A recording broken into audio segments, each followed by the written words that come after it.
We can see I have my SoSo clothing 20-ounce Indigo Ghost Selvedge, and at the time of filming we have 111 wears, and we're currently at a cost per wear of $2.25. Now, to see the actual whiskers, you can see they are coming through. Again, this is my left thigh.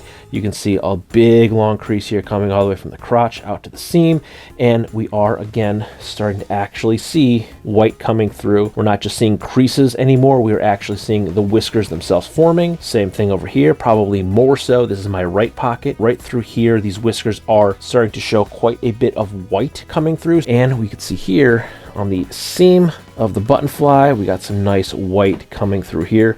So we're starting to see a lot of nice wear up top. Now, if we want to come down the legs, once we hit the knees, you can see both of them are looking very, very nice. Now, the right still does look better than the left knee, but the left is starting to catch up. So let's focus over here to the right for a minute.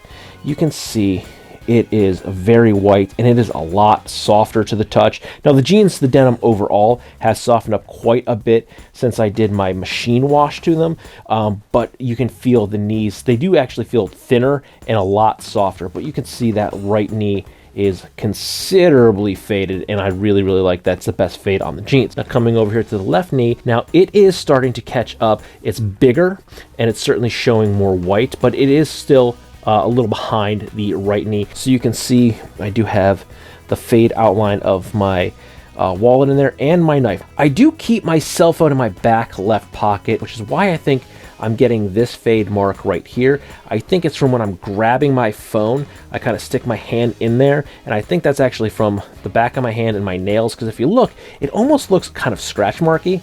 So I think it's actually from my fingernails reaching in to grab my phone. So let's talk about these honeycombs. Now, this would be my left leg, and much like I said with the whiskers, we did have a lot of creasing, but we weren't seeing a lot of high points yet, but that is now all changing. There is a lot of fading going on here. My right knee is also, just like the knee, getting a lot more fade. I think the honeycombs are a lot more dense. They're a lot more pronounced on my right knee. And again, seeing a lot more of these high points are actually starting to produce fades. And now let's get down and dirty with it with the groin area. Okay, so here we can see some pretty high contrast fades. This is kind of rolling around to the back area, my butt, if you will. Here's the inseam up by the crotch that I pointed out earlier, getting some good fades. This is more the front of the jeans here, but yeah, this is usually an area that you get some good high contrast fades pretty quickly, because this is, well, one of the areas of the body that vents a lot of the heat. So when it's warmer, this is going to see some sweat, and the sweat is going to help produce the fade. So we're looking pretty good there as well.